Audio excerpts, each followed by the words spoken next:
Le traditionnel networking diplomatique a tenu son rendez-vous mensuel ce jeudi. Les acteurs de la vie internationale œuvrant en RDC et ceux du pays s'étaient retrouvés au Majestic River pour se connecter. Procession magistrale à la hauteur du Majestic River, cadre inédit choisi par Henri Désiré Ndjouzi, producteur associé du JT diplomatique. Cadre convivial qui rend les choses plus agréables entre les différents acteurs des écosystèmes qui répondent présents à ce networking after work exceptionnel en cette période que traverse le pays.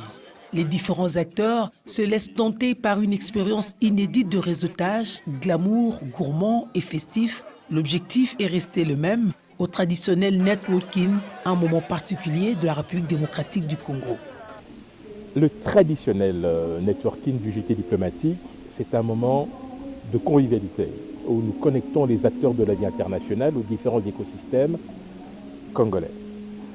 La RDC traverse un moment très particulier de son histoire. L'opportunité nous est donnée de réaffirmer, renouveler cette solidarité nécessaire justement pour que l'on puisse à la fois avoir l'identité de vue sur la manière la plus efficace d'aider le pays à avancer, mais c'est surtout de réunir des hommes et des femmes de qualité qui ont des idées à partager, qui ont envie tout simplement de faire connaissance et surtout d'apporter leurs propres solutions. Dans ce cadre inclusif, enchanteur de la marina du Majestic River, Cédric Lungangue, président de la Chambre de commerce congolaise en Grande-Bretagne, éprouve davantage plaisir et honneur.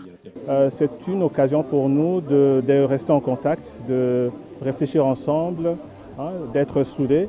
Parce qu'il faudrait savoir que nous vivons dans un système. Un système est un ensemble d'éléments interdépendants, c'est-à-dire liés par des relations telles que si l'une est impactée positivement, les autres le sont aussi, et par ricochet, tout l'ensemble est impacté positivement.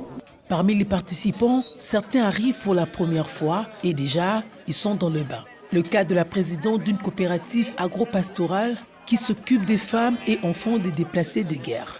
Très intéressée par rapport au cadre et par rapport au networking qu'on pouvait trouver ici sur place. Donc de mon côté, j'ai eu à parler de ma coopérative.